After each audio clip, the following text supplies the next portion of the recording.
रामकृष्ण हरी विठ्ठल केशवा, रामकृष्ण हरी विठ्ठल केशवा, रामकृष्ण हरी विठ्ठल केशवा, रामकृष्ण हरी विठ्ठल केशवा,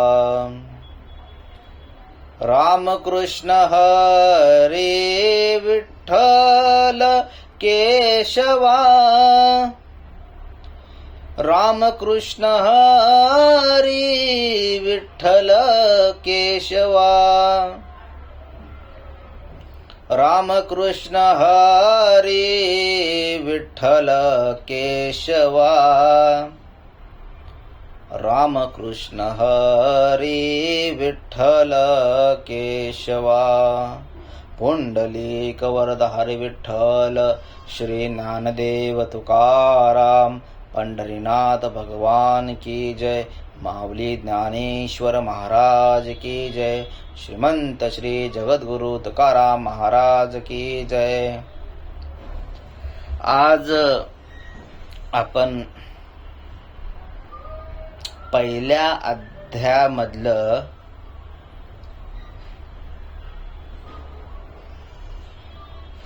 श्लोक क्रमांक 6 ते 10 असे 5 श्लोक आपण आज पाहणार आहोत.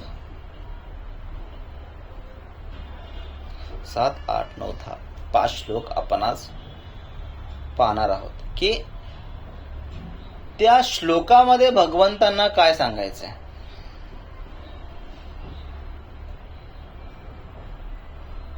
म्हणजे काय सांगतायत ते, म्हणजे त्याच्यामध्ये खरी गीता भगवद्गीता बघायला गेलं तर दुसऱ्या अध्यायाच्या 11व्या श्लोकापासूनच सुरू झाली आहे. पण या श्लोकामध्ये कशा प्रकारे म्हणजे पूर्ण पहिल्या अध्यायामध्ये अर्जुनाने जसं खेद केले त्याबद्दल भगवंत त्याबद्दल सांगितलं गेलं आहे. आणि महाभारतामधलं जेव्हा युद्ध चालू होतं तेव्हा काय काय घडलं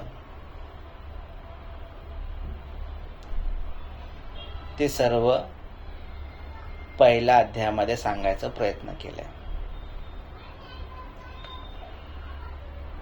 ठीक आहे.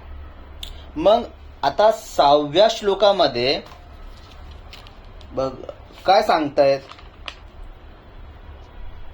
दृष्टकेतुश्च कितानः काशी राजश्च वीर्यवान पुरुजित कुंती भोजश्च शैबश्च नरपुंगवः. मग कुरुक्षेत्रावर कोण कोण आलेले आहेत. पांडवांच्या बाजूने मी बोलतोय. पांडवांच्या बाजूने कोण कोण आलेले आहेत कळतंय. दृष्टकेतुस चे कितानह आलेले आहेत. काशी राज म्हणजे काशी क्षेत्राचे राजे असे तेजामध्ये वीर्यवान असणारे सर्व काय आहेत आलेले आहेत. पुरुजित आलेले आहेत. कुंती ठीक आहे. कुंती भोजश्च शैबश्च नरपुंगवः म्हणजे बोलतात ना की नरात असे श्रेष्ठ असणारे सर्वजण काय आहेत त्या कुरुक्षेत्रावर युद्धासाठी आलेले आहेत. मग अजून कोण कोण आलेले आहेत. युधामन्यूच विक्रांत उत्तमौजाश्च वीर्यवान सौभद्रो द्रौपदेयश्च सर्व एव महारथाः. मग युधामन्यूच आलेले आहेत. विक्रांत आलेले आहेत. उत्तमौजाश्च वीर्यवान उत्तमौजाश्च वीर्यवान म्हणजे बोलतात ना असं वीर्यवान तेजामध्ये वीर्य असणारे तेजाने वीर्य असणारे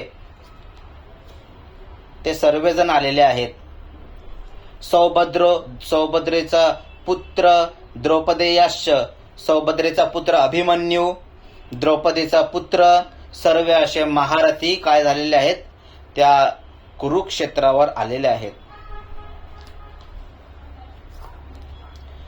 आता ह्या सर्व गोष्टी, आता या सर्व जे सांगितलं आतापर्यंत ते पांडवांबद्दल सांगितलं, कळते. पांडवांच्या सैन्यामध्ये कोण कोण आलेले आहेत ते सांगितलं.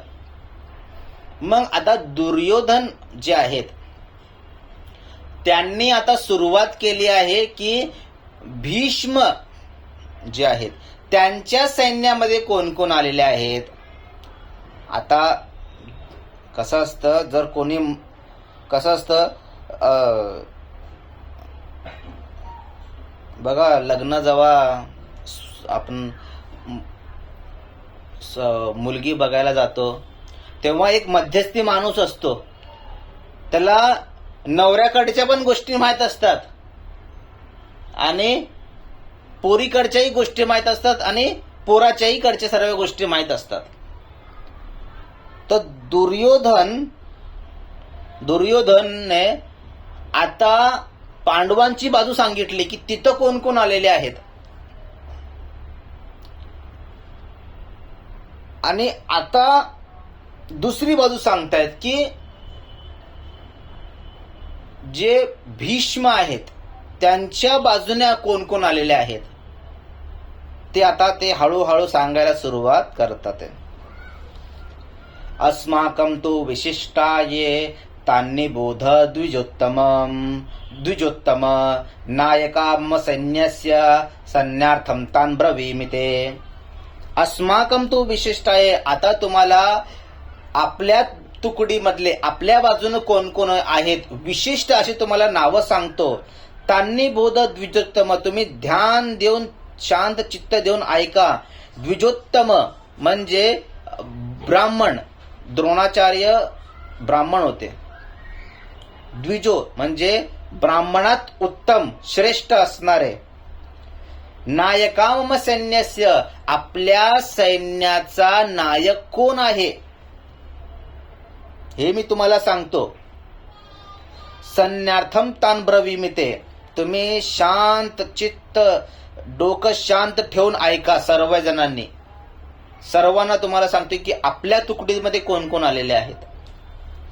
पुढे म्हणतात भवान भीष्मश्च कर्णश्च कृपश्च समितिंजयः अश्वत्थामा विकर्णश्च सौम्यदत्तिस्तथैव च. बघा कोण कोण आले. भवान म्हणजे खुद स्वतः द्रोणाचार्य, भीष्म स्वतः भीष्म, कर्ण, कृपाचार्य असे समितिंजय म्हणजे युद्धामध्ये कधीच पराजित न होणारे, न हारणारे असे आपल्या तुकडीमध्ये आहेत. पुढे म्हणतात अश्वत्थामा विकर्ण आहेत, सौम्यदत्तिस्तथैव च असे बरेच जण आपल्या तुकडीमध्ये आहेत. कळालं. मग पुढे म्हणतात अन्ये च बहवः शूरा मधर्ते त्यक्त जीविताः नानाशस्त्र प्रणाः सर्वे युद्ध विशारदाः. आता थोडस शस्त्रांबद्दल आपल्या सैन्याबद्दल सांगतात दुर्योधन. आपल्या सैन्याबद्दल म्हणजे आपल्या सैन्य कशा आहे हे या श्लोकामध्ये ते सांगायचा प्रयत्न करतायत. ते म्हणतायत अन्यच बहवः शूरा, असे अनेक शूरवीर आपल्या सैन्यामध्ये तुकडीमध्ये आहेत. मधर्ते त्यक्त जीविताः, माझ्यासारखे जीवाला जीव देणारे आहेत. नाना शस्त्र प्रणाः, असे वेगवेगळे प्रकारचे शस्त्र आहेत. आणि त्यामध्ये ते सर्व युद्ध विशारदाः, सर्व काय आहेत त्यामध्ये बोलतात ना, त्या शस्त्राबद्दल बोलतात, त्या शस्त्राबद्दल त्यांना ज्ञान आहे. ते कसं चालवायचं, कधी चालवायचं, या सर्व वेगवेगळे नाना शस्त्र प्रणाः सर्व युद्ध विशारदाः, जेवढे काही नाना वेगवेगळ्या प्रकारचे शस्त्र आहेत ते कसं चालवायचं त्या सर्व प्रावीण्य आहे, सर्वांना त्यात ज्ञात आहेत. मग आता शस्त्राबद्दल सांगितलं.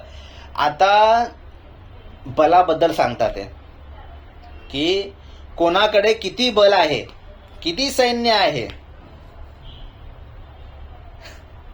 काय बोलणार आता. म्हणजे आता आधी सांगितलं कोण कोण आहेत, नंतर सांगितलं आपल्या सैन्य मध्ये शस्त्र, हे सर्व सांगितलं. आता सांगतायत की बल कोणाकडे जास्त आहे. बघा ऐका. अपर्याप्तम तदस्माकं बलम भीष्माभिरक्षितम पर्याप्तम त्विदमेतेषां बलम भीमाभिरक्षितम. अपर्याप्तम तदस्माकम, कधी न संपणार सैन्य बल कोणाकडे आहे.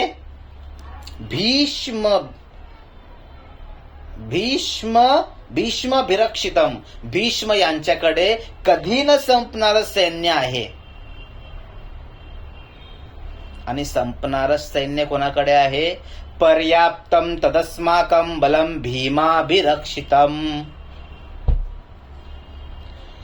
पर्याप्त, जे काही काळानंतर ते संपणार आहे. संपणारं सैन्य, संपणारं बल कोणाकडे आहे. भीम यांच्याकडे आहे. अशा प्रकारे आज आपण श्लोक क्रमांक 6 ते श्लोक क्रमांक 10 पर्यंत यामध्ये, या 5 श्लोकामध्ये काय सांगायचा प्रयत्न करतात हे तुम्हाला मी सांगायचा प्रयत्न केलेला आहे. रामकृष्ण हरी.